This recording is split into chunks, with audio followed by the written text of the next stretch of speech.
નિયમોને નેવે મૂકીને કુલપતિ નિમવાના આક્ષેપ થઈ રહ્યા છે। રાજ્યની વધુ એક યુનિવર્સિટીમાં નિયમો નેવે મુકાયા છે। ગુજરાત નેચરલ ફાર્મિંગ સાયન્સ યુનિવર્સિટીના કુલપતિનો આ વિવાદ। ડોક્ટર સી.કે. ટિમ્બડિયાની નિમણૂક સામે કોંગ્રેસે સવાલ ઉઠાવ્યા। યુજીસીના નિયમોને નેવે મૂકીને કુલપતિની નિમણૂક કરાઈ છે। ગુજરાત કોંગ્રેસના પ્રવક્તા મનહર પટેલે કર્યા છે આક્ષેપ।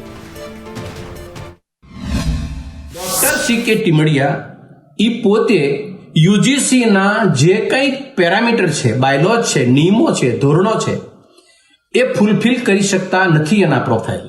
કારણ કે સી.કે. ટિમ્બડિયા પોતે એસોસિએટ પ્રોફેસરનો અનુભવ એ 10 વર્ષ કે 15 વર્ષ ધરાવતા હશે, પણ પ્રોફેસરનો અનુભવ એ ટિમ્બડિયા ધરાવતા નથી।